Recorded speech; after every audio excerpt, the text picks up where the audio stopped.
All right, guys, welcome back to the Church Debater and Preacher Mike. Mike, how you doing today? Well, I just threw my energy bang energy drink in the garbage can, so I'm ready to Yeah, go, man. that's the way we like our preachers. That's it. All right, let me tell you guys why we are delayed this week. It's my fault. We're going to have to come up with a new schedule.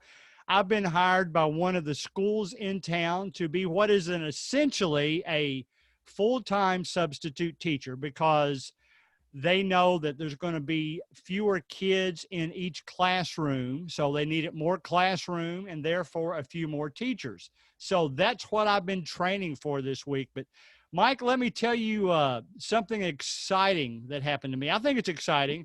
I'll be Okay. honest, when I had to cancel out on Tuesday's recording, I'm thinking, all right, when are we ever going to get back to this thing? Well, Right. one day this week, I decided just to go out and take about a 30-minute walk at lunch.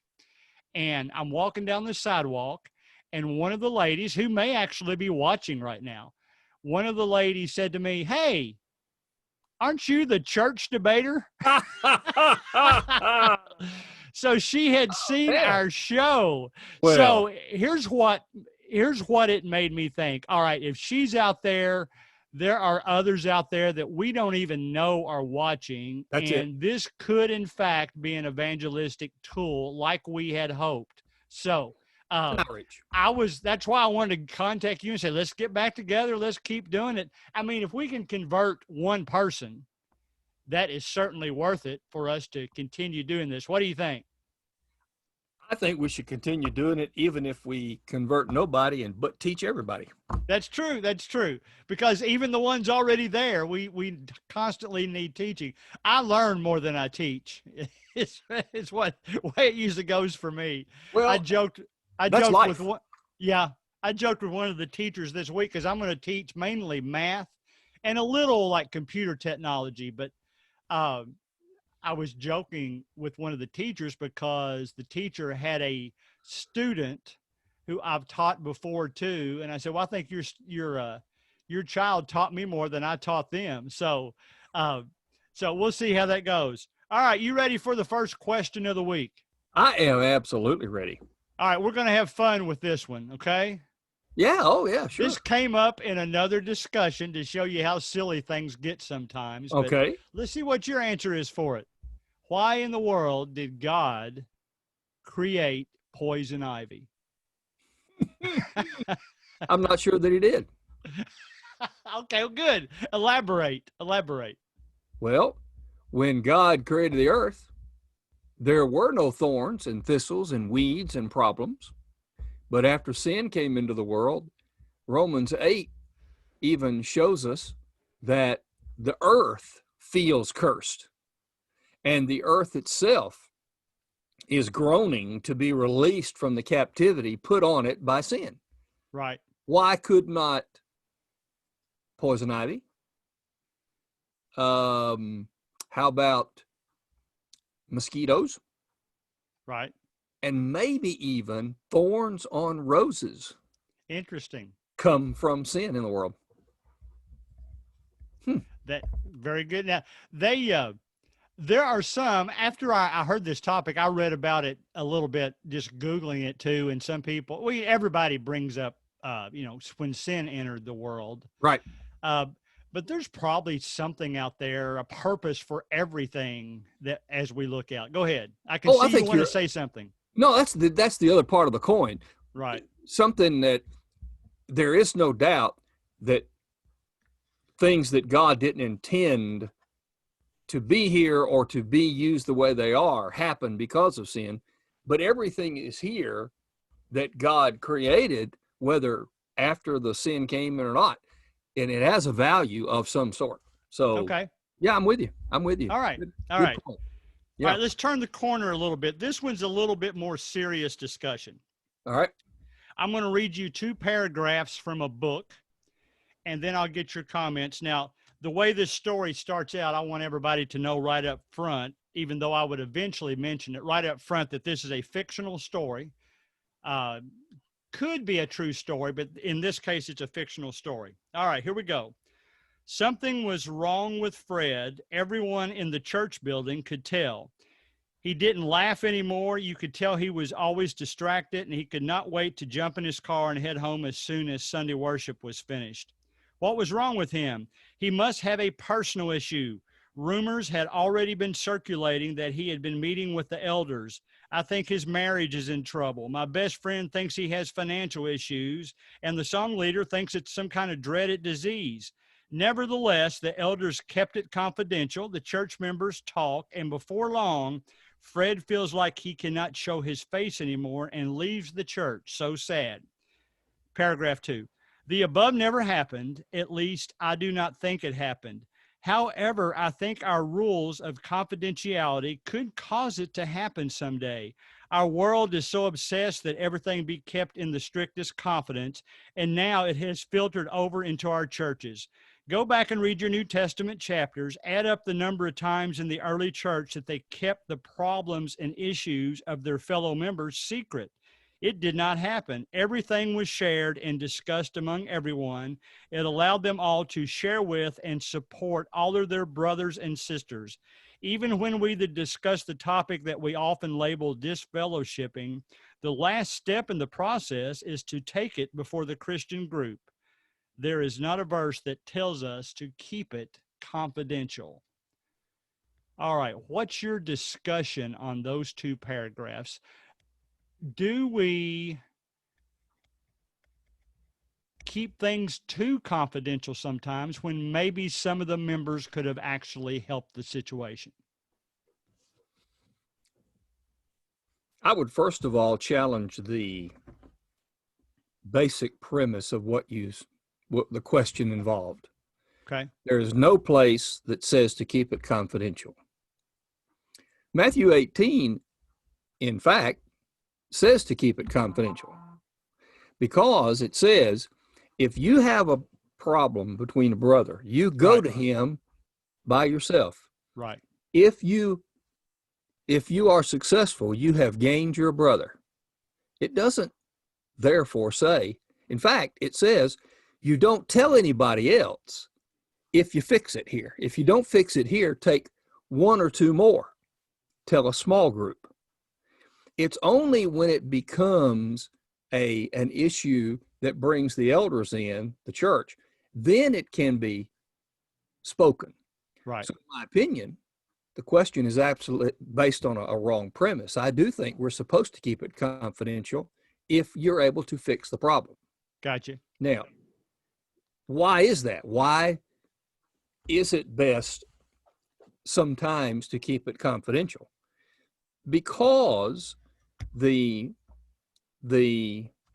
fake scenario that your two paragraphs brought up actually represent a problem that humans have. Sure. We gossip, we talk, and we don't forget. There have been many times when someone will have, let's say, responded after a public sermon, and I have said, you need to tell what you want to tell, but don't tell what you don't want to tell because people can't forget. Right. Given the question that says we keep things too confidential, does that mean that, is that question saying that, in fact, what I should do when people come talk to me on my couch, that I'm supposed to go out and tell everybody what happened just so we can have a conversation? I don't think so. Right. I think that people don't forget. I think that people hold things that they don't intend necessarily to think bad about a person, but that's the number one challenge I have as a preacher. The things I know about people that I would rather not know, but by definition, I need to know. Okay. So now to address the other side. Right. Exposing things for greater understanding and accountability and healing, is it helpful? Well, James says it is. James 5:16, if confess your faults one to another and pray one for another that you might be healed. So certainly by confessing, by talking about it, by saying it, it absolutely does, in fact, help. But I think that's a choice that a person makes rather than a principle that every time we hear about something that's a problem, spread it so we can talk about it. Okay, good, good. What do you think elders should do if they see that it's trickling through the congregation and people are talking about it? How quickly should they address that? Or should they address that? Oh, I think they should, but I think they address it from the standpoint of a Christian duty. In other words, if the problem, there's two things going on. There's the problem nobody knows about, but then there's the problem of everybody gossiping about what they don't know about. Right. So address the gossip.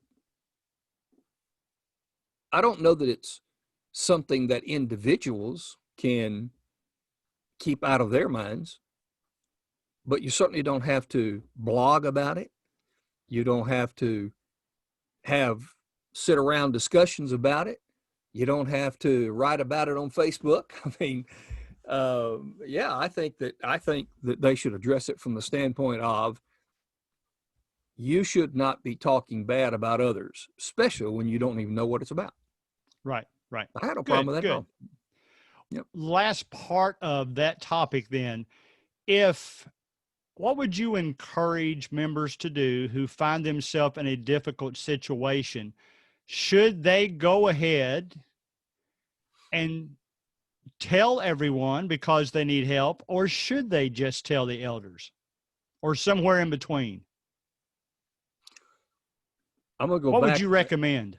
Yeah, I'll go back to Matthew 18. I think that there's a way to do things because God knows that's what's best for people. So if you are in a situation, it is far better first to go to someone who you trust, who you appreciate, who can help you, and you and that person, or two people, whatever, a small, very, very close knit group, you handle, and it's over. And then they can, on a rotating, continuing basis, keep you accountable just by asking, how you doing? I would always start there. So go to someone. Now, this is a opposite to your question, which was, should we be more open? I would say go to someone where you can trust their confidentiality and deal with it. Right. Now, I would wish that every member could feel as close to their shepherds as the sheep do to their shepherd. Good, good. Doesn't happen all the time. It doesn't happen hardly at all with the group. It happens with individuals within that group of shepherds. Certainly, if we could get people to feel that they could go to them, that'd be great. But it still is on the level of confidentiality, small group, get help, and not have to saddle people with knowledge that could only maybe bring them into sin through gossip or ill feelings or whatever. Good, good. I like that. All right. Let's move on then. Let me hit you with this one. I heard something on a podcast this week. It was a church-related podcast, and it was a group of guys. You know who it is. I won't mention their name again, but it's a father and all their sons who grow their beards long. So you know which family I'm talking about. Yep. They got to talking about, they've baptized, the group, a lot of people. Mm-hmm. And they got to talking about they didn't think they had ever baptized a liberal person or converted a liberal person. Do you think you ever have? And define liberal however you want to. How does the approach differ when we talk to a liberal person who might just appear to have the door left open for discussion a little bit than how we would talk to somebody that's already very conservative, just hasn't been converted to Jesus yet. How would you convert a liberal person? That's a really fascinating question. That's a deep question. It is full of potholes. Um, That's why I ask it. yeah, That's I what hear. I'm here for. There you go. Well, I will say this. Let me see if I can do this without being in a political kind of way, but in a Sure. societal way. Let me identify this. It seems to me that a what we understand a liberal person to be is a person whose sources of authority are extremely wide, and they are much more open to so many differences of opinion and understanding. The more conservative you become, the more focused you become in those areas. Okay. You can go too far either way. You can be so focused that the only person you can fellowship is yourself, and sometimes not even then. Or you can be so liberal that you teach a universality that says God's just going to save everybody, regardless of what they believe and teach. So that's the way I would do it. I would look at it maybe like a funnel, and the liberal group is very wide open, but the most narrow people are so small you can barely, fit a microbe through. I don't believe either one of those extremes is good, but they all both deal with the same topic. What is your standard of authority? Is your standard of authority whatever anybody wants to think? Or is your standard of authority only what you think? Are you saying everybody has to think like you? Right. Are you saying that nobody should be concerned about what anybody else thinks? Gotcha. So you have to deal with either one on the same concept of authority. So the question is not for me about dealing with liberals versus conservative. It's more dealing with how do people view God? If they don't believe in God at all, that's one discussion. If they believe in God, that's a different discussion, and that's where I go with it. Liberal or conservative isn't on the front end. It sort of comes out once you get involved in it. Right. Right. And you made me think too, there's some people that want to study the Bible with you. Yeah. And then some people that want to study, but they don't necessarily believe in the Bible. So that's two different approaches too. That's So exactly right. let me tell you what I did this week. This is sort of related to that. I told you, and I know you do the same. I often buy books that I know I'm not going to agree with just because I Right. want to see. Well, I did that this week, and for the first time ever, I had to lay it down and walk away after 2 chapters. Mm. And that was a book written by Bill Nye that was in response to his views on evolution based on the discussions he had had with Ken Ham. That's where his. Have you seen that book? It's probably within the last year that it came out. I've No, I haven't forgotten seen the the book. name of it. I have not. But anyway, not only did I mean he approached it. He approached it from his standpoint, but he would actually refer to the Christian kind of in a derogatory way, and I guess that made me more uncomfortable than anything. the science was okay. I could handle the science. I could decide what I'd agree and disagree with him as far as the science part, but then making the derogatory comments, that I just kind of had to walk away from that book. Have you ever had a book like that you had to walk away from and just finally said, I'm not reading this? You know, I don't think I've ever walked away from a book. I've walked away from a presentation, maybe online, or Okay. a discussion with people where the person just, tries to be so opposed to things that are good and right. Jesus said in Matthew chapter 7, don't cast your pearls before swine. Right. And I think there's a reference there to understanding the people you're dealing with. And there are so many seekers and so many searchers that if we spend all of our time around those who do not care at all, we might miss a seeker. So that's but I can't recall a book that I just ran from and didn't finish, because I would Right. probably finish it anyway. Right. Right. Well, in fact, he made the comment in chapter 2. He said, well, if you're a Christian and you're reading this book, if you get past this chapter, you'll finish the book. Well, I Wow. got past the chapter, but I got into the next Still chapter could. and said, I don't think so. It just made me feel Yeah. uncomfortable all the way around. Sure. Sure. Let's Yeah. let's close with this topic. I've gone through John chapter 9. There's so many little individual discussions I think that can come from that chapter. But the one I really want to ask you about is one of the ones way up in verse, I know it's in the 30s.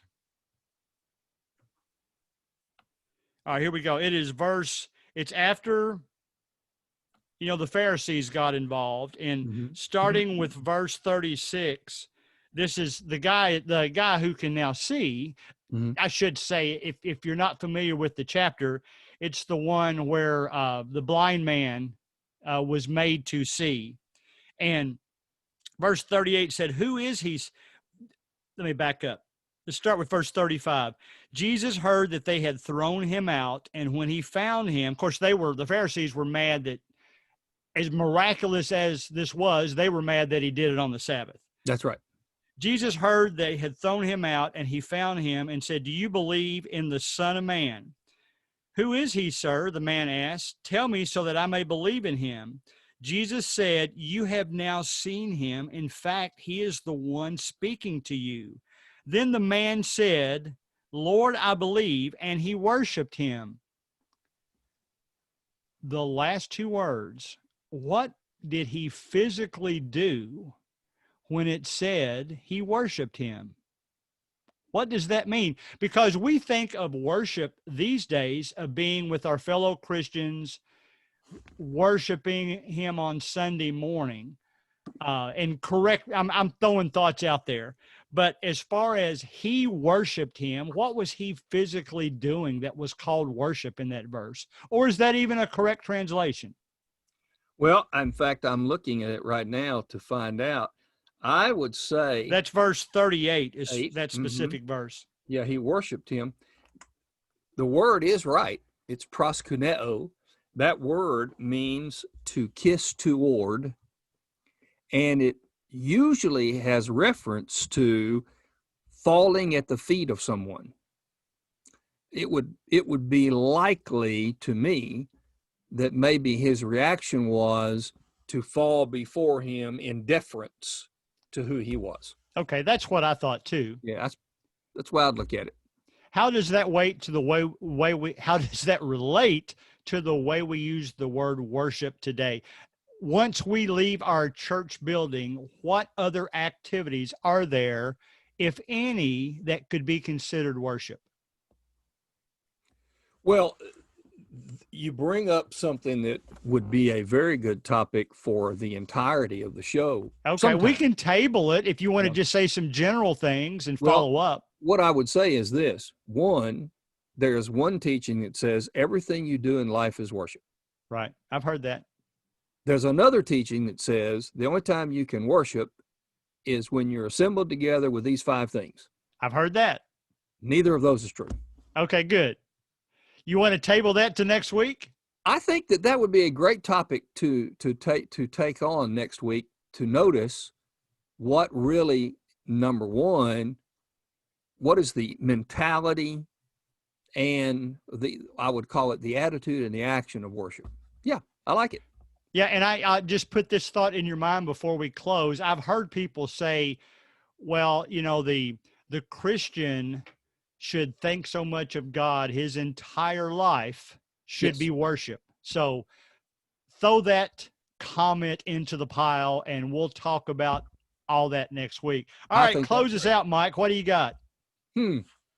Well, I'm excited about school. I mean, I know you are. I can't wait. We're begin teaching here in Kentucky on September 2nd, virtually, and September 28th, kids actually start showing up. So I've got to set up both virtual and now I've got great teachers to help me, but both virtual and real classrooms. Okay. So man, it's one of those kind of things I'll describe as both overwhelming but exciting at the same times. And I can't wait to see those kids again. So I'm looking forward to it.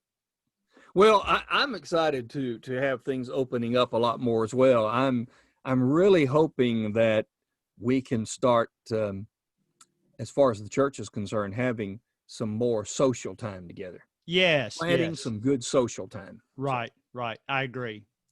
All right, man. Well, that's it this week, guys, for the church debater and preacher, Mike. Mike, we will see you next week. Yes, sir, buddy. Thank you.